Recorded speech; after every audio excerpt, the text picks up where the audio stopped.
Hello horror के दीवानों, आओ सुनो एकदम खौफनाक कहानी जो 100 साल पुरानी है। ये कहानी शुरू होती है राजस्थान के एक छोटे से गांव में, रेगिस्तान के बीचों बीच।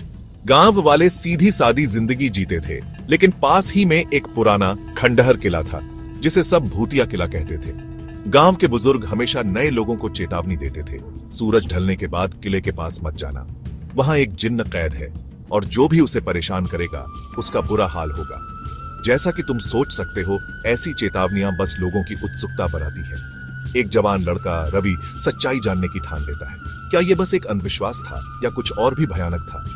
रवि इन पुरानी कहानियों पर शक करते हुए एक रात किले में जाने का फैसला करता है। बस एक टॉर्च और अपने दोस्तों के साथ वो चल पड़ता है। अंदर जाते ही अजीबोगरीब चीजें होने लगती हैं। ठंडी हवा चलने लगती है, दीवारों पर परछाइयां नाचने लगती हैं और फुसफुसाते हुए शब्द हवा में गूंजने लगते हैं। उसके दोस्त डर के मारे भाग जाते हैं, लेकिन रवि और भी बहादुरी से आगे बढ़ता है। किले के मुख्य कक्ष में रवि को एक प्राचीन मिट्टी का घड़ा मिलता है जिस पर अजीबोगरीब निशान बने होते हैं। उत्सुकतावश वो उसे छू लेता है। अचानक एक कड़कती आवाज गूंजती है, तुम्हारी हिम्मत कैसे हुई मुझे छूने की? रवि के सामने एक विशाल भयानक जिन्न खड़ा था। आंखें अंगारों की तरह जल रही थी, शरीर घुमड़ते हुए काले धुएं से बना था।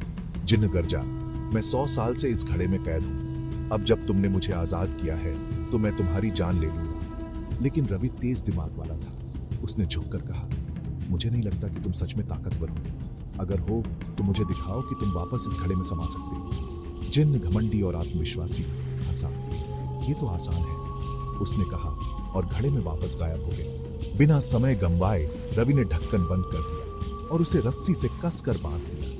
सुबह होते ही रवि गांव लौटा और अपना भयानक अनुभव बताया। गांव के बुजुर्गों ने पवित्र मंत्र पढ़े और घड़े को एक गहरे कुएं में डाल दिया ताकि जिन्न फिर कभी न बच सके। उस दिन से गांव डर से मुक्त हो गया और भूतिया किला फिर से शांत हो गया। रवि की बहादुरी एक किंवदंती बन गई जो पीढ़ी दर पीढ़ी चली आ रही है। तो इस कहानी का क्या मतलब है?